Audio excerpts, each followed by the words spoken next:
BJP का जगह जगह उपवास, पूर्वी दिल्ली में के सभी वार्डों में उपवास। बीजेपी ने कहा जल्द से जल्द केजरीवाल निगम को 13,000 करोड़ रुपए दे। निगम को कर्मचारियों को वेतन देने में होती हैं तमाम परेशानियां। किसानों का आंदोलन 22वें दिन भी जारी, लोगों को आने जाने में हो रही है दिक्कत। किसानों ने कहा जब तक बिल वापस नहीं तब तक नहीं हटेंगे।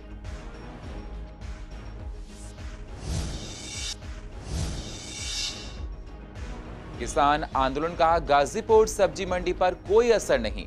चेयरमैन और व्यापारियों ने कहा मंडी में आ रही है पर्याप्त सब्जी, नई फसल आने से दाम गिरे, ट्रक में देर होने से कुछ सब्जी हो जाती है खराब। पूर्वी दिल्ली में बदमाशों से जीना हुआ मुश्किल, मंडावली में चोरों का पीछा करने पर युवक को मार दी गोली, घायल युवक ठीक। पुलिस ने मामले की एफआईआर दर्ज कर जांच की शुरू।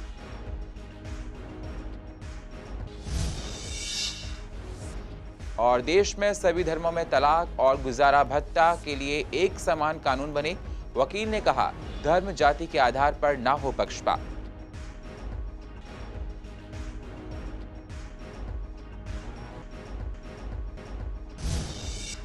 नमस्कार, स्वागत है आप सभी का सीसीएन में। मैं हूं आपके साथ सुनील चौहान और आप देख रहे हैं पूर्वी दिल्ली खास।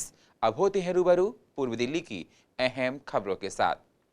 कहते हैं घर के बाहर अगर कोई अपनी फरियाद को लेकर आता है तो उसकी फरियाद को जरूर सुनना चाहिए। दिल्ली की तीनों निगम के मेयर पिछले 12 दिनों से सीएम अरविंद केजरीवाल के घर के बाहर बैठे हैं, लेकिन उनकी फरियाद को नहीं सुना जा रहा है। मेयरों का कहना है कि हम लोग चाहते हैं कि केजरीवाल हमसे बात करें और निगम का बकाया 13,000 करोड़ रुपया वापस दें, लेकिन कोई भी नुमाइंदा सीएम आवास से इन प्रदर्शनकारियों की सुध नहीं लेने आया। इसी मसले को देखते हुए पूर्वी दिल्ली के कई जगहों पर लोगों ने उपवास रखा। आप तस्वीरों में साफ देख सकते हैं कि विश्वास नगर, विवेक विहार, गांधीनगर, मंडावली के में लोग उपवास पर बैठे हुए हैं और कह रहे हैं कि दिल्ली के गैर जिम्मेदार सीएम अरविंद केजरीवाल दिल्ली की आवाम का कोई ध्यान नहीं रख रहे हैं। हर वार्ड में बीजेपी ने उपवास किए हैं। कार्यकर्ताओं का कहना है कि जल्द से जल्द केजरीवाल निगम को पैसे दें, जिससे कोरोना काल के दौरान जिन सफाई कर्मचारियों, हेल्थ स्टाफ और वर्कर्स ने काम किया उनको सैलरी दी जा सके। अगर उन्होंने हमारी बातों को नहीं सुना तो आगे चलकर हम दिल्ली की हर गली, नुक्कड़, चौराहे पर प्रदर्शन करेंगे। इतना सब कुछ होने के बाद भी केजरीवाल पर जूं तक नहीं रेंग रहा है। ये सीएम केजरीवाल जी, उनको शर्म आनी चाहिए। इनके घर के द्वार पर हमारे तीनों महापौर, स्टैंडिंग कमेटी चेयरमैन, नेता सदन और हमारी सभी बहनें सर्दी में लगातार 10 डिग्री से कम का टेम्परेचर दिल्ली का आज हो गया है। बरसात बीच में आई थी, लेकिन एक पानी का गिलास तक इन्होंने नहीं पूछा।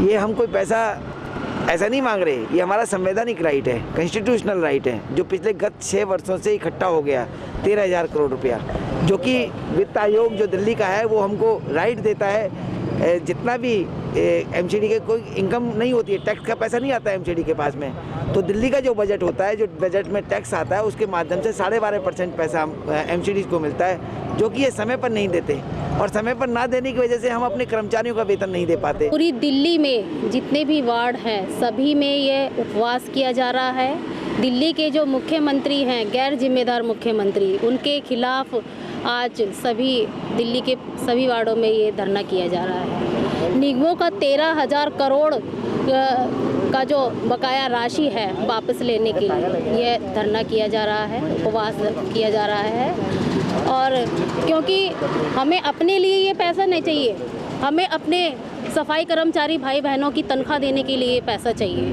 हमें अपने स्कूल के अध्यापकों के लिए ये पैसा चाहिए जो हमें हमारे निगम के स्कूलों के बच्चों को पढ़ाते हैं, हमें अपने अस्पताल में काम करने वाले उन स्वास्थ्य कर्मियों के लिए पैसा चाहिए। हम लोग आज भारतीय जनता पार्टी के सभी कार्यकर्ता पूरी दिल्ली में जो आज ये उपवास कर रहे हैं, हम उपवास कर रहे हैं कि भगवान, हे ईश्वर, दिल्ली के मुख्यमंत्री को आप बुद्धि दो, उनको सम्मति दो कि वो दिल्ली की जनता और हमारे नगर निगम के कर्मचारियों का पीड़ा को समझ सकें। और हम लोग इसमें आगे आने वाली लड़ाई में नगर निगम के कर्मचारियों को अपने साथ लेंगे, दिल्ली की जनता को अपने साथ जोड़ेंगे और दिल्ली की गली के हर कोने पर ये लड़ाई लड़ी जाएगी, ताकि दिल्ली का मुख्यमंत्री जो हमारे नगर निगमों के बकाए पैसे को नहीं दे रहे हैं, और उनको पता चल सके कि आज अगर वो नहीं चाहते। और मैं यही कहना चाहता हूँ कि दिल्ली में पहले भी मुख्यमंत्री रहे, दिल्ली की सरकारें भी रही हैं, लेकिन ऐसा बेशर्मी का रवैया किसी मुख्यमंत्री ने कभी नहीं दिखाया। दिल्ली सरकार में कांग्रेस की सरकार थी और निगम में बीजेपी की सरकार थी, लेकिन किसी प्रकार का कोई राजनीतिक द्वेष नहीं था। एक सरकार की तरह, एक राजनीतिक सोच की तरह सरकारें चलती थी। जो हमारा शेयर बनता था हमें मिलता था, जो उनका शेयर मिलता था वो उनको मिलता था, लेकिन किसी प्रकार की कोई कठिनाई नहीं थी। लेकिन एक व्यक्ति जो आज दिल्ली की चीफ मिनिस्टर बनकर के बैठे हुए हैं, वो एक राजनीतिक द्वेष से और एक बदले की भावना से काम करने वाले व्यक्ति है, जिसकी राजनीतिक सोच नहीं है। वो एक पार्टी एक्टिविस्ट था, एक झुग्गियों में जाकर के बैठ करके वहाँ लोगों के मकान खाली कराने का काम करता था, और उसकी वही सोच ये यहाँ पर है, एक दादागिरी से काम लेना। भारतीय जनता पार्टी का एक एक कार्यकर्ता जो है धरने पर है, जो है भूख हड़ताल पर है। इतने कोरोना काल में भी हमारे कर्मचारी, सफाई कर्मचारी, डीवीसी कर्मचारी सभी काम करते हैं, और संडे के दिन भी उन्होंने काम किया, तो अपना हक मांग रहे हैं। ना कि उनकी 3-3 महीने की सैलरी नहीं मिली, वो कैसे काम करेंगे। तो हम अपना फंड मांग रहे हैं, ना कि केजरीवाल से कुछ और, क्योंकि केंद्र सरकार उनको पैसा देती है और वो आगे हमें कर्मचारियों के लिए देते, हम वो अपना बकाया पैसा मांग रहे हैं। ये बिल्कुल झूठे व्यक्ति हैं, कोई 2500 करोड़ रुपए की धोखाधड़ी नहीं हुई है। मैं चैलेंज करता हूं मनीष सिसोदिया को और उनकी सरकार को कि वो कोई भी जांच करवा लें, सीबीआई जांच करवा लें, अपने दिल्ली डिपार्टमेंट से कोई जांच करवा लें। अगर एमसीडी अगर उसमें ज़रा सा भी पाई जाती है तो हम लोग बिल्कुल राजनीति छोड़ देंगे। लेकिन अगर भ्रष्टाचार नहीं मिलता तो क्या केजरीवाल जी दिल्ली की गद्दी छोड़ देंगे? बिल्कुल हम लोग चैलेंज करते हैं, कोई निगम में इस तरीके का भ्रष्टाचार नहीं हुआ। जब निगम को फंड ही नहीं दिया गया तो भ्रष्टाचार कहाँ से होगा। इनको एक ज्ञापन देना चाहता हूँ केजरीवाल सरकार जी को, जो हमारे 17 दिनों से, पिछले 17 दिनों से तीनों मेयर बैठे हुए हैं, ये कर्मचारी की तनख्वाह के लिए बैठे हुए हैं। उनको तनख्वाह दें। काम कोरोना काल, पिछले कोरोना काल में इतना सेवा किया इन लोगों ने, गली गली साफ किया, सैनिटाइजर का काम किया, तो इनका तनख्वाह देना चाहिए, इनके तनख्वाह नहीं रोकना चाहिए। किसानों का आंदोलन काफी लंबा होता जा रहा है। पिछले 22 दिनों से धरने पर बैठे किसान पीछे हटने को तैयार नहीं हैं। दिल्ली के बॉर्डर्स को किसानों ने बंद कर रखा है। हमारे रिपोर्टर कुणाल शर्मा ने गाजीपुर बॉर्डर पर जाकर जायजा लिया तो देखा किसान अपनी जिद पर अड़िग हैं।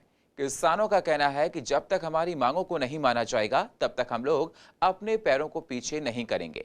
चाहे कितनी भी विपत्तियां उनके सामने क्यों ना आ जाएं, उन सबको वो उठाने के लिए तैयार हैं। सरकार को हर हाल में तीनों कृषि कानून को वापस लेना होगा।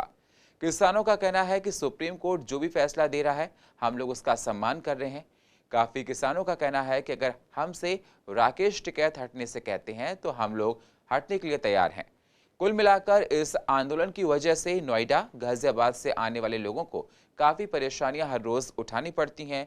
बॉर्डर जाम रहते हैं, लोग घंटों जामों में फंसे रहते हैं। इतने दिन निकलने के बाद भी कोई निष्कर्ष निकलता हुआ नजर नहीं आ रहा है। नतीजा तो जी, जो बात हमारी जो शर्तें हैं उन शर्तों को पूरा करने के बाद ही जो बात बनेगी, उसके पहले कोई बात नहीं बने। हाँ, ऐसे में सुप्रीम कोर्ट ने जवाब भी मांगा था। हाँ, तो सुप्रीम कोर्ट को जवाब सरकार देगी, और सरकार जवाब देने के बाद जो सुप्रीम कोर्ट का जो भी निर्णय होगा, किसान उस पर तैयार है। कमेटी बनो या ना बनो, हमें तो खाली ये 3 कानून वापस होने चाहिए। हम तो इस पड़े हुए हैं। कमेटी बनेगी, फिर उसका निष्कारण होगा, फिर उसमें 4 आदमी केंद्र के लिए जाएंगे, 4 किसान लिए जाएंगे। वो लंबा प्रोसीजर है। हम इस लंबे प्रोसीजर में नहीं, जहां हम 21 दिन बैठ के 22वां दिन आज हमारा है, हम 22 दिन और भी बैठने के लिए तैयार है, पर हम इस काले कानून को वापसी कराने के पीछे। देखो, नतीजे तो एक तो कोई काम करने का मन हो, अभी हमारी सरकार का काम करने का मन नहीं, केवल एक कमेटी और बातचीत के जरिए ही विवाद को सुलझाना चाह रही है। जिस दिन हमारे मोदी जी और गृह मंत्री जी चाहेंगे इस समस्या का समाधान 2 मिनट में निकाल देंगे, किसानों को संतुष्ट कर देंगे, लेकिन वो करना नहीं चाह रहे। इस मामले को लंबा खींचना चाह रहे। अब माननीय सुप्रीम कोर्ट में लेंगे। क्या आवश्यकता है सुप्रीम कोर्ट की? क्या हमारी सरकार इतनी कमज़ोर है जो कानून का सहारा ले रही है? किसानों से क्यों बात करना नहीं चाहती? क्यों डर रही किसानों के साथ? किसान हर तरीके से सरकार के साथ है बात करने के लिए, अपनी समस्या लेकर आया है, अपनी बात कहने के लिए आया है। वो बात सुनना क्यों नहीं चाहती? जब इसमें आपने 15 पॉइंट बनाए, 15 में 12 में बदलाव कर रहे हैं, तो इससे नए सिरे से इस कानून को रद्द करके अपने कृषि विशेषज्ञ ले लो, किसान, हमारे जो किसान संगठन है उनके नेता ले लो। जब तक टिकैत नहीं कहेगा उठने के लिए, हम नहीं उठेंगे, ठीक है ना। और ये तीनों मांग जब तक पूरी नहीं होगी हम नहीं उठेंगे, और हमारे बच्चे भी और डंगा ढोर सब यहीं आएंगे, ठीक है नहीं। आज 22वां दिन हो गया है। हाँ, तो हमें तो नहीं जा रहे, हमें 22 दिन होले यहीं बैठे हैं, बिल्कुल पूरा काम हमारा ठप है। किसान को बता रहे अन्नदाता है, अन्नदाता ये नहीं है, समझे। मोदी के दिमाग में ये बात है, अन्नदाता ये है नहीं। जिस दिन किसान जो है अपनी फसल उगानी बंद कर देगा, भूखे मरेंगे शहर वाले, भूखे। दूध जो है गांव से आ रहा है, सब्जी गांव से आ रही है, अन्न गांव से आ रहा है, और ये बता रहे हैं आतंकवादी आगे, कहीं पाकिस्तान था आगे, कोई कुछ आगे, ये किसान एड्रेस सब यहाँ से। लेकिन इस आंदोलन का असर गाजीपुर सब्जी मंडी में कोई खास नजर नहीं देखने को मिल रहा। सब्जी मंडी में सब्जियों के ट्रक पर्याप्त मात्रा में आ रहे हैं। मंडी में नई फसलें आने के बाद रेट्स में काफी कम हो गए हैं। जो प्याज पहले 40 से 45 रुपए किलो बिक रहा था थोक में, वो अब 25 से 30 रुपए किलो बिक रहा है। मंडी के चेयरमैन सत्यदेव गुप्ता और व्यापारियों का कहना है कि पहले से भाव में काफी राहत है। लोग सब्जियों को खरीदने के लिए खूब आ रहे हैं। टमाटर की बोरी जो 1600 रुपए की पहले मिला करती थी, अब वो 1000 रुपए की है। आलू का दाम भी पहले से काफी कम है। किसानों के आंदोलन की वजह से ट्रकों को आने में काफी परेशानियां होती हैं, काफी घूमकर आना पड़ता है। कई बार तो सब्जियां खराब भी हो जाती हैं। लेकिन कुल मिलाकर देखा जाए तो सब्जी मंडी में आंदोलन से कुछ ज्यादा परेशानी नहीं है। नहीं, रेट में कोई असर नहीं पड़ रहा है और आवक भी ठीक आ रहा है। आंदोलन से कोई फर्क नहीं पड़ा है, क्योंकि एक आंदोलन किसान का है और किसान की फसलें कोई व्यापारी नहीं चाहेगा कि बर्बाद हो, क्योंकि किसान से ही व्यापारी है, इसलिए आवक आ रही है और किसानों का माल बिक रही है। नहीं, कोई असर नहीं पड़ रहा है। अभी तो डाउन है प्याज, हाँ, कम से कम 200-300 रुपये मन पे डाउन है।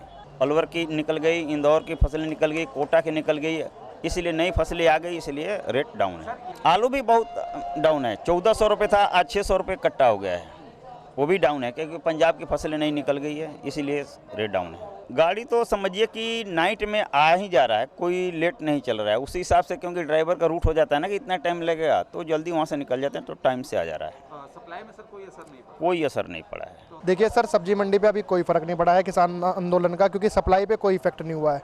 कारण क्या है, जो रास्ते की गाड़ियां हैं वो सुरक्षित मंडियों तक पहुंच रही हैं, माल पूरा आ रहा है, रेट नहीं बढ़े हैं किसी भी सब्जी के। देखिए सर, आज का जो प्याज का रेट है वो लगभग 25 से 30 रुपये किलो बढ़िया प्याज थोक में यहाँ बिक रहा है, जो पिछले 15 दिन से यही सेम रेट चल रहा है, 25 से 30 थोक भाव है अच्छे माल का। पहले सीधे बॉर्डर से अंदर आ जाती थी गाड़ियाँ, फिलहाल अल्टरनेटिव रास्ते जो खुले हैं उन्हीं रास्तों से गाड़ियाँ आ रही हैं। डायरेक्ट बॉर्डर से जो अंदर नहीं आ रही, घूम के आना पड़ रहा है गाड़ियों को। स्थिति सर ये है, कुछ लोग डर रहे हैं माल भेजने वाले, वहाँ से किसान जो हमारे पास माल भेजता है वो डर रहे हैं कि कहीं बॉर्डर सील हो, इसलिए माल कम भेजने की कोशिश कर रहे हैं, लेकिन फिर भी माल दूसरे रास्तों से घूमकर मंडियों में पहुंच रहा है, पर्याप्त मात्रा में पहुंच रहा है। देश के सभी धर्मों में तलाक और गुजारा भत्ता के लिए एक समान कानून बनाने की 2 याचिकाओं पर सुनवाई को सुप्रीम कोर्ट सहमत हो गया है। चीफ जस्टिस की अगुवाई वाली बेंच ने कहा कि देश में प्रत्येक नागरिक के लिए इस बारे में एक समान कानून बनाए जाने के अनुरोध पर गौर किया जा सकता है। ये भी कहा गया कि धर्म जाति के आधार पर पक्षपात ना हो। इस पर हमने कड़कड़ुमा कोर्ट के वकील मनीष भदौरिया से बात की। उन्होंने भी कहा कि इस पर हम अपनी सहमति जाहिर करते हैं। सुप्रीम कोर्ट में एडवोकेट अश्वनी उपाध्याय जी ने एक याचिका डाली है जिसमें मांग की है कि गुजारे भत्ते और तलाक से संबंधित सभी धर्मों के लिए एक समान कानून पास किया जाना चाहिए, जिसमें सुप्रीम कोर्ट ने ये सवाल किया कि क्या पर्सनल लॉज को ख़त्म किया जाना चाहिए, तो उन्होंने कहा नहीं, पर्सनल लॉज को लागू रहना चाहिए, लेकिन गुजारा भत्ता और तलाक के लिए एक समान आचार संहिता लागू की जानी चाहिए, जिससे कि सबको समान रूप से न्याय मिल सके। और इस पर अदालत ने केंद्र सरकार को, बाल विकास मंत्रालय को और गृह मंत्रालय को नोटिस जारी कर जवाब मांगा है कि क्यों ना इस प्रकार की कार्रवाई की जाए। इसके साथ साथ ही इस याचिका में इस बात की भी प्रेयर की गई है कि विधि आयोग को इस मामले में एक ड्राफ्ट बनाने के लिए आदेश दिया जाए। अगर इस पिटीशन को शॉर्ट में देखा जाए तो सिर्फ इसका संबंध जो है तलाक और गुजारे भत्ते से संबंधित है, बाकी पर्सनल लॉज को ना तो ये टच कर रही है और ना छेड़ रही है। तो इस मामले में जो बाकी हैं लॉज वो सेम रहेंगे, जो सिर्फ तलाक और गुजारा भत्ते के कानून है उनमें सिर्फ संशोधन किया जाएगा। और तलाक और गुजारा भत्ते के लिए कहा गया है कि कोई धर्म का भी नाम लिया गया है या सभी धर्मों के लिए कहा गया है? ये जाति, धर्म, लिंग सबके आधार पर कहा गया कि कोई भी जाति का हो, कोई भी धर्म का हो, संप्रदाय का हो, किसी भी लिंग का व्यक्ति हो, उसके लिए समान कानून हो तलाक और गुजारे भत्ते से संबंधित। अगर कोर्ट में सुनवाई होती है इस पे और कुछ फैसला लेते हैं तो कानून किस रूप में और कब बनता है? अगर सुप्रीम कोर्ट के आदेश के अनुसार केंद्र सरकार, गृह मंत्रालय, बाल विकास मंत्रालय और अन्य सभी जो कनेक्टेड संस्थाएं हैं वो इसमें अपनी रिपोर्ट प्रॉपर दे देते हैं और इसके पक्ष में दे देते हैं, तो कुछ समय के बाद इस पर कानून बनने की संभावना है, जिसको कि कुछ समय बाद फिर लागू भी किया जाएगा देश के अंदर। दिल्ली में अवैध निर्माणों को तोड़फोड़ और सीलिंग से बचाने वाले NCR Delhi special provision bill 2017 की अवधि समाप्त होने के बाद अब इस कानून को प्रभावी बनाए रखने के लिए केंद्र सरकार अध्यादेश लाने पर विचार कर रही है। अगर 31 दिसंबर तक अध्यादेश नहीं आया तो अगले साल दिल्ली वालों पर फिर तोड़फोड़ और सीलिंग की तलवार लटक सकती है। इस पर हमने बीजेपी नेता महेंद्र आहूजा और कांग्रेस नेता नरेंद्र नाथ से बात की। क्या कहा उन्होंने, जरा आप भी सुनिए। संसद में 2017 में एक बिल आया था और एक कानून पास किया गया था कि दिल्ली के अंदर जो अवैध निर्माण है, जो सीलिंग, उसकी सीलिंग और तोड़ फोड़ नहीं होगी, लेकिन वो 3 साल के लिए किया गया था। अब 2020 दिसंबर आ गया और संसद में इस बारी संसद जो शीतकालीन सेशन है वो नहीं बुलाया जा रहा है, क्योंकि सरकार किसानों के आंदोलन से डरी हुई है। किसानों के खिलाफ जो उन्होंने काला कानून पास किया है उसको वापस लेना नहीं ले रही है वो। इसलिए मैं ये कहना चाहता हूँ सरकार से कि दिल्ली के अंदर अध्यादेश लाया जाए 31 दिसंबर से पहले, ताकि दिल्ली के अंदर जो अवैध निर्माण है उसकी तोड़फोड़ और सीलिंग ना हो। अभी तक जो अनऑथराइज्ड कॉलोनीज में थी उनको भी पास नहीं किया गया। तो मैं ये कहना चाहता हूँ सरकार ऐसा कानून बनाए कि जो अब तक निर्माण हो चुके हैं उनको तो रेगुलाइज कर दे, और जो आगे होने वाले हैं, जो प्रिय अधिकारी या जो भी विभाग के द्वारा किए जा रहे हैं अवैध निर्माण, जिनकी मिली भगत से निर्माण होते हैं, उनके खिलाफ जूनियर इंजीनियर से लेकर चीफ इंजीनियर तक ये ऐलान कर दिया जाए इस बात के लिए कि अगर तुम्हारे इलाके में कोई अवैध निर्माण हुआ तो तुम्हें नौकरी से बाहर कर दिया जाएगा। Delhi NCR special provision bill 2017 में भारतीय जनता पार्टी द्वारा पार्लियामेंट से पारित कराया गया था। इसकी वजह से पूरी दिल्ली में जो पुरानी अवैध कंस्ट्रक्शन है उसके ऊपर हथौड़ा बुलडोजर चलने से बचाव हो गया था। भारतीय जनता पार्टी इस पक्ष में नहीं है कि दिल्ली में अवैध निर्माण हो, लेकिन जो निर्माण बहुत पुराने हो गए हैं उनको इस टाइम कोविड के समय में, सर्दी के पोल्यूशन के समय में और पुराने पड़े हुए कंस्ट्रक्शन को इस टाइम छेड़ना वाजिब नहीं है। इसीलिए इस प्रावधान की अवधि को बढ़ाया जाना जरूरी है। अभी ये अवधि 31 दिसंबर 2020 में पूरी हो रही है। इसको आगे 3-4 साल के लिए बढ़ाया जाना चाहिए और इस विषय में भारतीय जनता पार्टी के सभी नुमाइंदे पार्षदों सहित चिंतित हैं और अपनी इस चिंता से केंद्र सरकार को अवगत करा दिया गया है। पार्लियामेंट का सेशन वर्तमान में नहीं चल रहा है, इसीलिए अध्यादेश के लाने के अलावा, विशेष प्रावधान लाने के अलावा कोई और रास्ता नहीं है। ये चिंता भी ऊपर बता दी गई है। इसका कोई ना कोई हल निकाला जा रहा है। दिल्ली वासियों को जिनकी पुरानी कंस्ट्रक्शन है उनको इस विषय पे चिंतित होने की जरूरत नहीं है कि उन पे कोई हथौड़ा चल सकता है, बुलडोजर चल सकता है अथवा सीलिंग की कार्रवाई हो सकती है। भारतीय जनता पार्टी दिल्ली की और दिल्ली एनसीआर की जनता के साथ खड़ी है, खड़ी रहेगी। पूर्वी दिल्ली में चोरों का आतंक जारी है। मंडावली इलाके में मंगलवार को चोरी का विरोध करने पर बदमाशों ने युवक को गोली मार दी।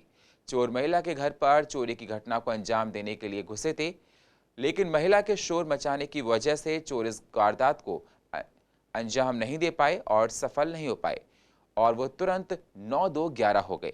महिला के शोर मचाते हुए बदमाशों का पीछा किया गया। महिला के पीछे और लोग भागने लगे। चोरों ने 2 फायर किए। पहला फायर तो किया हवा में और दूसरा गोली वो युवक के बेल्ट में जा लगी और युवक घायल हो गया। फिलहाल अब वो ठीक है और घर पर है। पुलिस ने इस पूरी घटना पर महिला के बयान के आधार पर एफआईआर दर्ज कर ली है और आरोपी की तलाश में जुट गई है। ये घटना में ऊपर से आई, आने से देखा तो मेरा पीठ कर रखी थी ताले की तरफ, कुंडे की तरफ। मेरी 2 मिनट तक नज़र मिलाई है और तो मैंने कहा अपने भैया क्या बात है, क्यों आए, किस लिए, किसको तीर जाना है, आप बताओ मुझे। तो बोले नहीं, मुझे नीचे से ऊपर तक देखा और भाठाड़े हुए। हमने ताला देखा, ताला देखने हमें ताला नहीं मिला तो मैं चिल्लानी थोड़ा बच के कि भागो भैया जी, चोर हैं, कानम ताला मेरा तोड़ के भागे हैं, ये देखो चोर हैं, पकड़ो पकड़ो। तो एक बंदे ने पकड़ा, इतने ही में गोली चला दी, उसकी बेल्ट से टकरा के गोली अलग को गिरी, दूसरा फायर हवा में किया है और भागे हैं। तो आगे गेट है केजरीवाल का, उसमें टकरा के और वो बाइक और कानम आगे को ने एक रपटी है ना, इतने में लड़कों ने हुन खड़े थे, वो जानते हैं, उन्होंने कुत्ते दौड़ाए, वो भाग ठाड़े हुए और गाड़ी वहीं छोड़ी। तो लात से किसी लड़के ने गाड़ी नाली में कर दी। कितने लोग थे वो? 4। अच्छा, जिसको गोली लगी है वो कहाँ रहता था? वो डी ब्लॉक में रहता है। क्या ज़्यादा चोट आई थी या कैसी आई थी? नहीं, हल्की आई है। तो कुछ चुरा के भी ले गए या? नहीं, चुरा नहीं पाया, हम आ गए। अच्छा, आ गए थे जब तक। क्या सीसीटीवी में आए वो चारों? हाँ आए। और उनकी बाइक जो यहीं रह गई थी? अपाची है। अपाची वो पुलिस ले गई है? हाँ, पुलिस के पास है, थाने में। और पूर्वी दिल्ली की अधिक जानकारी के लिए आप YouTube पर जाकर CCN को सब्सक्राइब करें और फ्रेश अपडेट लेते रहें। और फिलहाल पूर्वी दिल्ली खास में इतना ही। बाकी खबरों के लिए आप बने रहिए CCN के साथ। तब तक के लिए नमस्कार।